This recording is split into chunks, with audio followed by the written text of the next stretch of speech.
Let me get started with each one of you telling me what the purpose was behind the companies that you founded and where you find yourselves in that journey today. Let's start with you. Sure. My name is Ravi. I'm founder of Upstocks. I think the goal for our company is just, so we're a discount electronic brokerage company out of India, one of the largest ones. We have about 10 million customers around the country. I think, India is obviously on this complete transformative, incredible growth path in these next 10, 15, 20 years.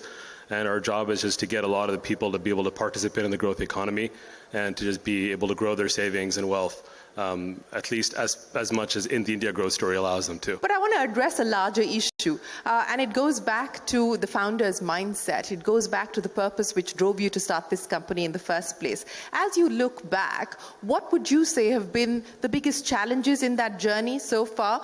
What would you say have been the loneliest moments for you of being able to get this company started and get it to where it is today? And what today keeps you most excited as well?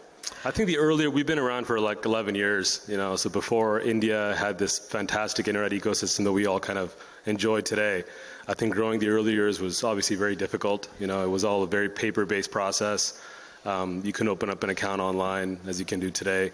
So we were happy opening like 100 accounts a month, and now we're opening like 1 million accounts a month. So it's a very different era, I would say. What keeps me awake? I mean, look, I think the opportunity is just so exciting, so I think, and one of the things about the Indian, at least, fintech ecosystem is that it's very easy to do more and more and more. Everything is like an API call away, essentially. So we can get into lending, we can get into whatever we want, right? And so I think the hard thing is to say no and to be really, core to understand what your core competency is, and be true to your company's initial vision, essentially, and stay the path. So that's what I, spend a lot of time thinking about. Where should we be, say, 10 years from now, and making sure that we, drive towards that. So. I think you've touched upon a very important leadership lesson and a very important business lesson as well, Ravi, because I think a large part of business is also learning the art of sacrifice, which is not to do what you shouldn't be doing to start with. There is this temptation to do everything, be a little bit of something for everybody, but I think the art of sacrifice is also important. Alok, let's get started with you and where you find yourself as far as the journey is concerned today, and more importantly, where you believe you're going to be in the next 5 years on. Sure. So Ixigo has now been around for about 16 years. We take pride in being called more a cockroach than a unicorn. and I think... It's probably far sturdier and more real than a unicorn, right? Yeah, I think the narrative becomes more oriented towards cockroach every 3 or 4 years, and then we go back to, celebrating unicorns. But I think if you just look at, the journey, right? Like we started with a singular vision of solving for the pain points of Indian travelers. How we did it has evolved over time, right? We started more on Meta, where we were comparing, flights, and those were the desktop era of the internet. There were no mobile phones, and then the mobile evolution came, and we realized that there was this huge opportunity on the next billion users who largely use trains and buses, and most of the OTAs were at that time just copying the Western template of solving for flights and hotels. We went after that opportunity very early and sort of just rode on that. And our ambition still remains to build the best customer experience in this space. Despite so many travel players having been around, all of us have had broken experiences when it comes to dealing with online travel companies. And travel is an experiential category. It's something where a lot of our emotions are linked to every vacation that we take with our family.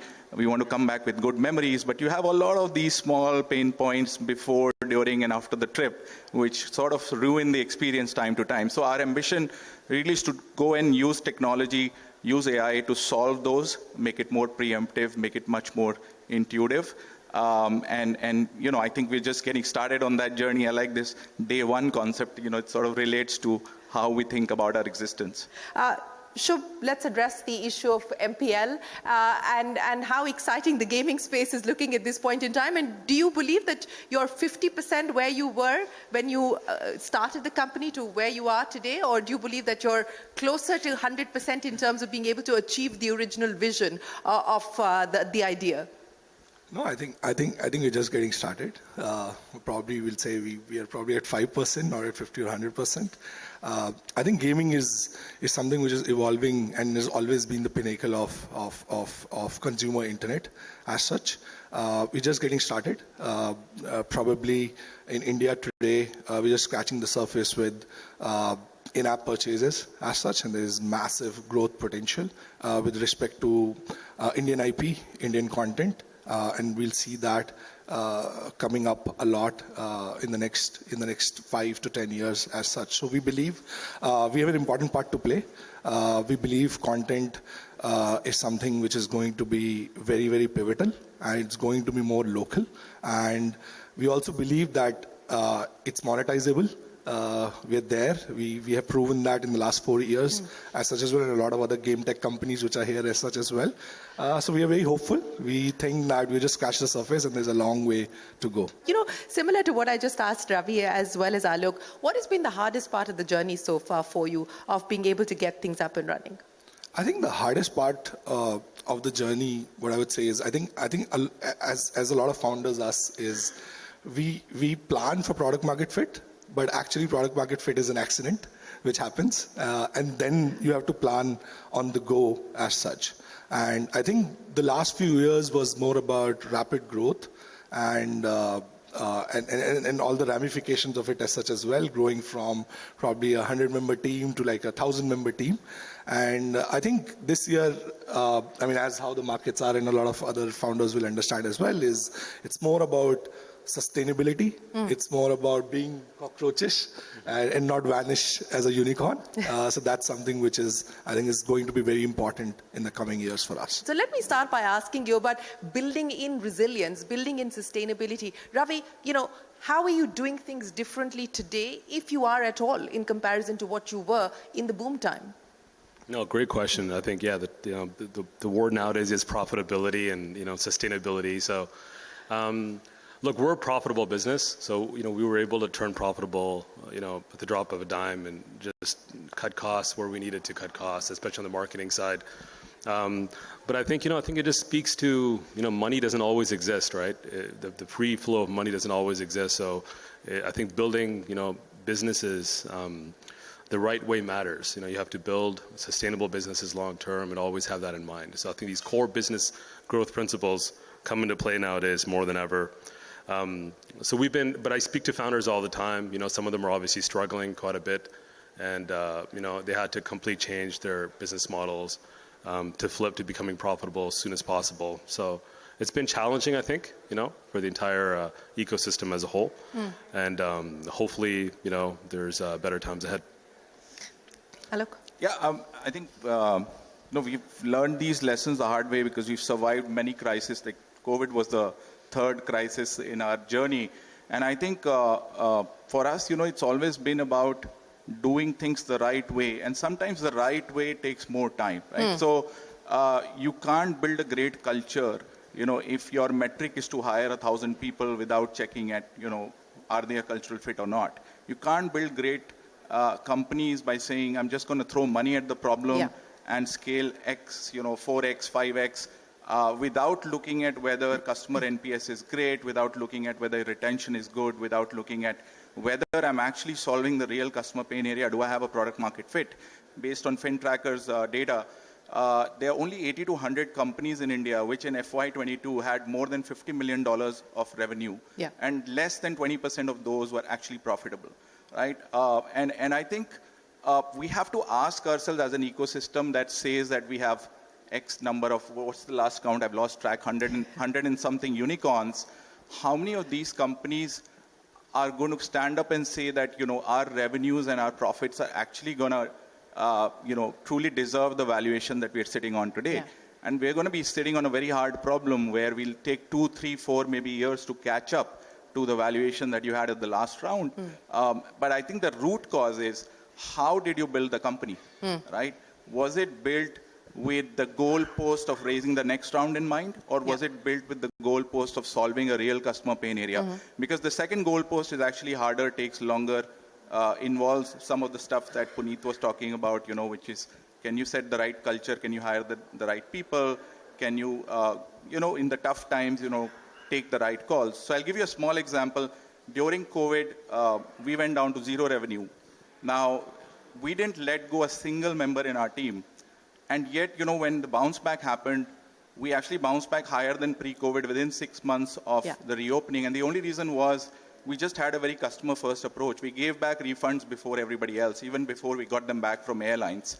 And I think in hindsight, that's those kind of decisions where you are putting the customer first, the team first, are what end up building the DNA that allows us to be sustainably profitable in the last 3 years. I mean, during the COVID year, we were the only profitable OTA. Let's address this disconnect between the addressable market and the monetizable market, because I think that is instructive for many individuals here in this room who are going about building their business. How are you looking at it?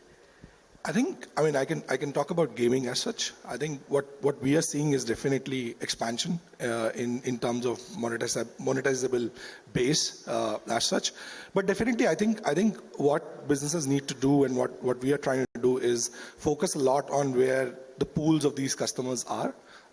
Definitely not the story of that there are 800 million smartphones, but it's all about the fact that... Have we oversold this story of 800 million smartphones? I believe so. But for gaming, to be honest, I think it's better that it's that many devices and that many gamers out there, because in gaming, you monetize over engagement.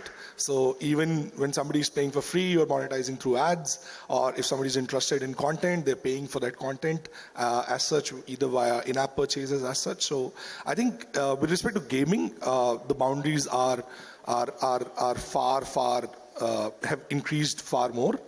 For example, I think 5 years back, we couldn't have thought that a good 5-10% of the audience today in Founders would be from gaming. But today it is the case because we're able to monetize the current user base, and users are paying for content, not just for video content, but also for gaming content as such.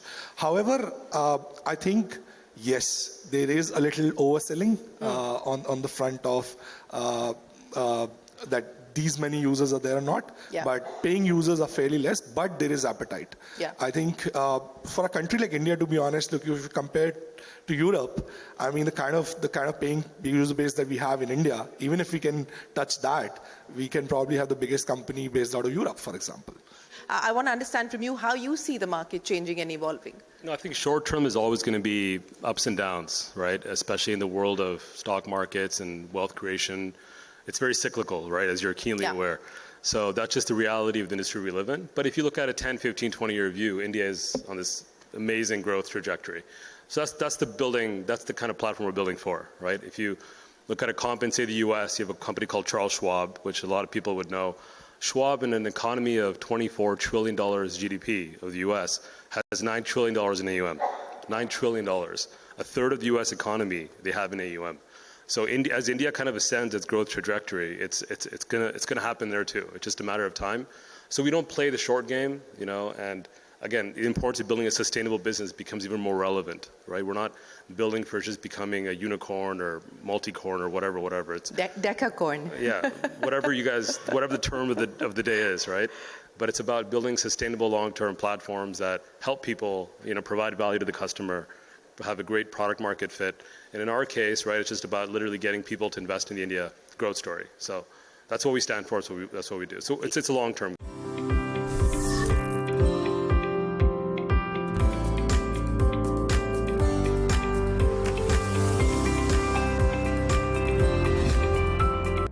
Vivek, let's address that issue of this being a long-term game, and what you believe are the growth drivers at this point in time that will ensure that companies that have actually built in resilience, companies that have got the fundamentals in place, will be able to leverage on the advantage and the opportunities that this economy is now throwing up.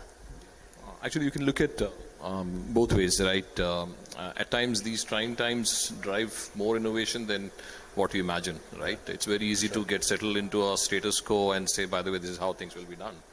But that constant drive for innovation, the constant need to drive profitability, drives you into a very new tangent altogether. And we are seeing that not only just for the unicorns, the likes of unicorns, but also the large incumbents, like the ones that Upstock would have upsetted, right? they are lock, stock and barrel changing as well, right?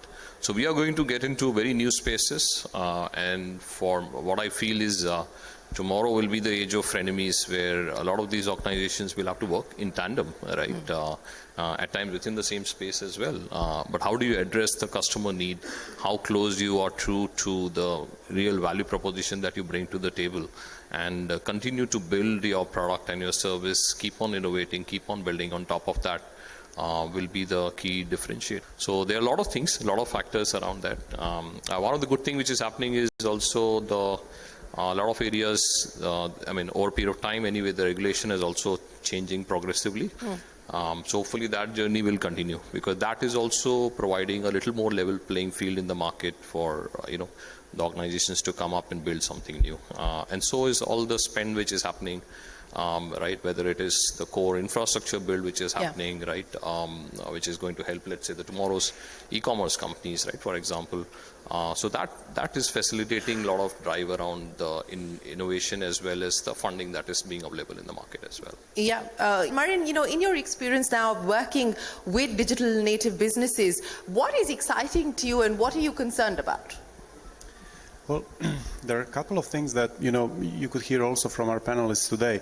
Customer centricity always comes first. Like, if there is no customer value, like chasing value that you just said, this is something that for the last couple of years maybe was not so much in focus. It was always the next round, but the long-term focus, customer centricity, something we've heard, product market fit, and kind of a building and adjusting as we go. This is all the traits of the digital businesses. I've seen so many of them pivoting around very quickly, like as the market dictates, as the customer feedback comes in, as the competition changes and the competitive landscape. Like, these companies are so quick to adapt and so stubborn sometimes on their vision, but very flexible on how they get to it. And this is something that's really, like, if you compare it to some traditional companies, it's a world of difference. And this is what makes these companies much more resilient and much more prone to all of these tectonic shifts that we are seeing on the market. What differentiates a truly agile, a truly nimble company? What is it within the culture, the cultural ecosystem, the ethos of the company that ensures that nimbleness and agility? So I would say probably the level at which decisions are made. If you really push the decision making to the edge, to the teams real implement, like Amazon example is a good one of two-way door and one-way door decision making. Any two-way door decision making should not stop, slow down, should not hinder in any way, shape or form the progress and the innovation that happens at the edge. Typically, innovation never happens on the top in the ivory towers. It always happens at the direct customer contact. It happens at the front line. And this is if these companies, when they manage to actually delegate, I'm going to use that word, but delegate the decision-making authority to the edge, that's where you see the nimbleness, that's where you see agility, that's where you see innovation happening, that's where you see a lot of immediate customer feedback as well. And that's probably the single biggest thing that you can make to make nimble and agile organizations. So how have you designed this feedback loop? Is there anything specific that you've done, changed over the last few years? Yeah. I think so there are two feedback loops, right? One external, where your customers are talking about you, giving you feedback, writing into you, ratings on the Play Store, all those things. And I think it's important culturally to build a culture where you do not have a tolerance for any negative customer NPS in the system at all, right? And of course, you will never get to a point where there is none. But I think going down to the cultural traits, I would just say empathy and humility, right? Across, whether it's inside or outside, you need those two ingrained in your team. Ravi? I was going to say something very similar, right? I think being true to the customer, understanding your customer is very, very important in our culture. We always, like, all of our leaders are empowered to spend at least a day or two days a week just listening to customer calls, right? And again, I think every leader probably says this as well, but we actually do this, right? And we make sure we understand their pain points, and they're empowered to make these decisions on their own to some extent, to a large extent. But I think it all comes down to your culture, right? How much do you care? Sometimes you have to have trade-offs of, you want to reduce costs, say, right? And how does that impact the end customer? So there's always trade-offs, right, as you build your business, but we always try to just, keep the customer at the forefront of those decisions, essentially. I think for us, being a very, very young company and going through cycles of growth internally as well, for us, decentralization of teams wherein they are going out and achieving their goals in whatever fashion, given the principles of courage, trust, and freedom, that's worked for us, to be honest. I like that, courage, trust, and freedom. So let me end by asking each one of you, what is the most courageous thing that you've done? I'll start with you. I think the most courageous thing that we did very early in our journey was we were just a 3-month-old startup, and we went ahead. We didn't even had probably the money in the bank. I mean, it would have been something which is very, very terrible to do today, probably in the current market. But we went ahead and signed up Virat Kohli as a brand ambassador, and that was a pretty courageous move for a 3-month-old startup. And clearly that's paid off for you. Yeah, definitely. What has been the most courageous thing that you've done? Something very similar, I would say, right? Signed up with Anushka Sharma or Virat Kohli? Who did you sign? No, we basically sponsored IPL and ICC the same year, and it was a very expensive purchase, and it happened very quickly, and I think it required a lot of courage from a financial spending perspective, at least. Yeah, I would imagine it would have cost you a significant amount of money. Yeah, it did. Alok? We acquired 2 companies in the middle of COVID. Early 2021, we made a couple of acquisitions. The first one early, and then mid-2021, the second one. Both these companies, we had signed the term sheet just when the first lockdown ended. So we didn't know whether COVID would be over. We didn't have the money to buy these companies. We actually went and raised venture debt and then another round of funding to buy those companies. But both those companies are doing very well.